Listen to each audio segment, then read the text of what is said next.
Hello friends, तो आज का हमारा टॉपिक है हिंदी शब्द की व्युत्पत्ति। उससे पहले हमने पाली, प्राकृत, अपभ्रंश और अवहट्ट तक हम आ गए थे। उसके बाद आज का हमारा टॉपिक रहेगा, वो रहेगा हिंदी शब्द की व्युत्पत्ति। तो इसमें भी थोड़ा थ्योरी है, तो आज और मुझे थोड़ी थ्योरी लिखना पड़ेगी।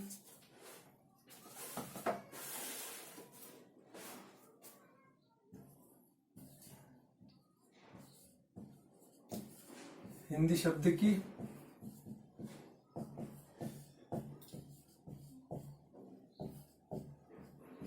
व्युत्पत्ति या उत्पत्ति, हिंदी शब्द कहाँ से बना है। तो हम सबसे पहले देखते हैं कि हिंदी शब्द भारत के उत्तर पश्चिम प्रवाहमान सिंधु नदी से बना है। सिंधु से हम ये शब्द हिंदू बना है और हिंदू से हिंदुस्तान बना है। तो भारत के उत्तर पश्चिम में प्रवाहमान सिंधु नदी से हिंदी और हिंदू शब्द बना है। तो उत्तर पश्चिम सिंधु से हिंदू और हिंदू से हिंदी शब्द बना है।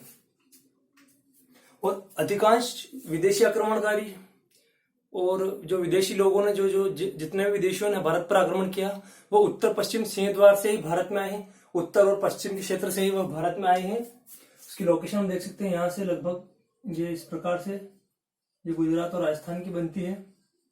तो वह यहीं से उत्तर पश्चिम सिंह द्वार से अधिकांश लोग विदेशी आक्रमणकारी भारत में आए हैं।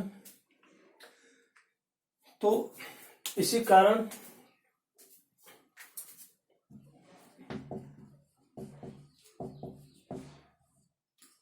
आक्रमणकारी उत्तर पश्चिम सिंह द्वार से भारत में आए हैं।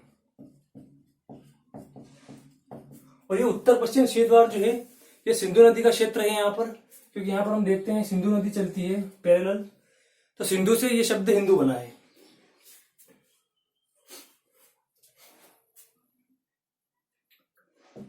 उसके बाद विदेशियों ने यहाँ भारत में आकर, जब विदेशियों ने यहाँ भारत में आकर जिस प्रदेश के दर्शन किए या जिस जमीन पे आकर रुके यहाँ भारत की, जहां आकर वो रुके, उन्होंने देखा तो वो प्रदेश था, वो सिंधु का प्रदेश था, वो सिंधु नदी का प्रदेश था।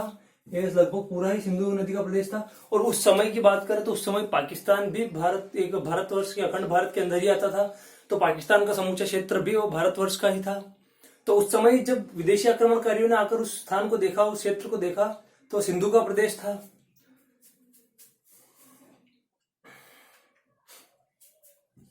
सिंधु प्रदेश में रुके आक्रमणकारी।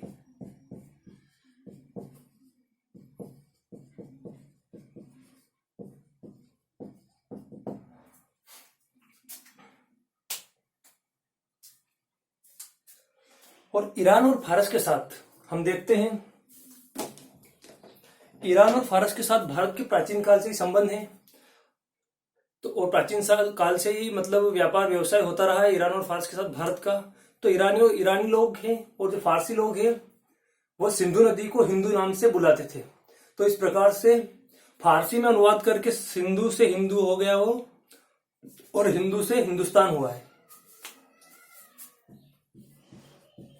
तो ईरानी फारसी भाषा ने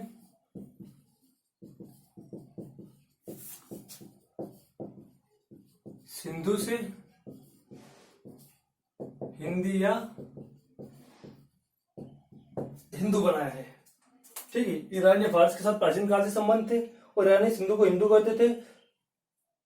तो हम यहां देखते हैं, इसको थोड़ा हाईलाइट कर देता हूं। स को ह में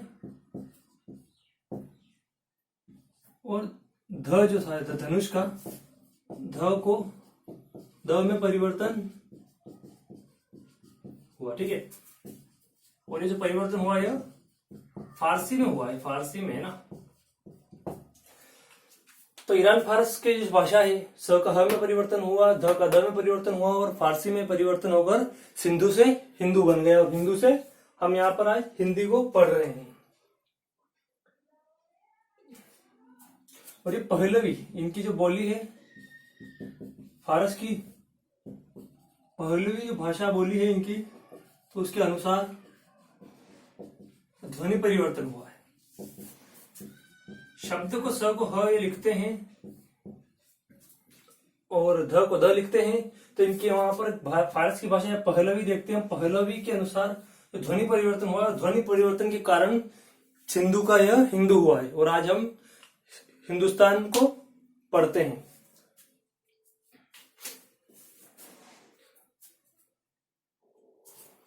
हिंदुस्तान से हिंदू से फिर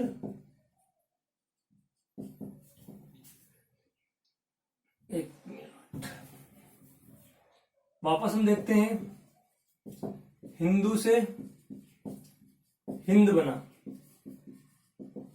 है ना। हिंदू से हिंद बनता है, हिंदुस्तान कैसे बनता है बता रहा हूं। हिंदू से हिंद बना और फिर फारसी भाषा का प्रत्यय, संबंध कारक प्रत्यय फारसी भाषा का, फारसी भाषा का संबंध कारक प्रत्यय हम ई लगाएंगे तो वापस हम इसको हिंदी बना देंगे।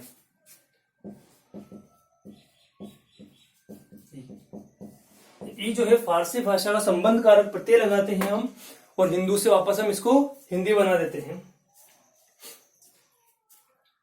और हिंदी अर्थात हिंद का या हिंद क्षेत्र का, हिंदी अर्थात हिंद का शब्द,